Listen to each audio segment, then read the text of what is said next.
தென்காசி அருகே காவலர்கள் தாக்கியதால் சுற்றுலா வாகன ஓட்டுநர் உயிரிழந்ததாக கண்டனம் தெரிவித்திருக்கும் எதிர்க்கட்சித் தலைவர் எடப்பாடி பழனிசாமி சம்பந்தப்பட்ட காவலர்கள் மீது நடவடிக்கை எடுக்க வேண்டும் என வலியுறுத்தியுள்ளார். கூடுதல் விவரங்களை செய்தியாளர் லதா வழங்க கேட்கலாம்.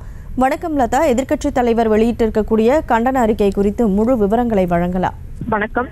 தென்காசி மாவட்டம் சங்கரன் கோயில் நகர் பகுதியில் பயணிகளோடு அந்த சுற்றுலா வாகனம் ஓட்டி வந்த பொழுது, அந்த முருகன் என்பவர் ஓட்டி வந்த பொழுது எதிர்பாராத விதமாக விபத்தானது ஏற்பட்டிருக்கிறது. அப்பொழுது அந்த பகுதியில் பாதுகாப்பு பணியில் இருந்த காவலர்கள் ஓட்டுநர் முருகன் மீது தாக்குதல் நடத்தியதாக கூறப்படக்கூடிய ஒரு நிலையில் தொடர்ந்து முருகன் கைது செய்யப்பட்டு காவல் நிலையத்திற்கு அழைத்து செல்லப்பட்டிருக்கிறார். இதற்கிடையே அவர் உயிரிழந்து இருக்கக்கூடிய ஒரு நிலையில் காவலர்கள் தாக்கியதால் தான் முருகன் உயிரிழந்து இருக்கிறார் என்று கூறி அவரினுடைய உறவினர்கள் ஒருபுறம் தொடர்ந்து போராட்டங்களை முன்னெடுத்து வருகிறார்கள். இது தொடர்பாக எடப்பாடி பழனிசாமி வெளியிட்டிருக்கக்கூடிய அறிக்கையில் பார்த்தோம் என்றால் அந்த குடும்பத்தினருக்கு ஆழ்ந்த இரங்கலை தெரிவித்து இருக்கிறார். மேலும் அதிமுக சார்பில் அந்த குடும்பத்திற்கு 1 லட்சம் ரூபாய் நிதி உதவி வழங்கி இருப்பதாகவும் குறிப்பிட்டு இருக்கிறார். மேலும் முருகனுடைய இறப்பிற்கு நியாயம் கேட்டு அவரது குடும்பத்தினருக்கு நிவாரண நிதி வழங்க கோரியும், மேலும் அவரது குடும்பத்தில் ஒருவருக்கு அரசு வேலை வழங்க வேண்டும் உள்ளிட்ட கோரிக்கைகளை வலியுறுத்தியும்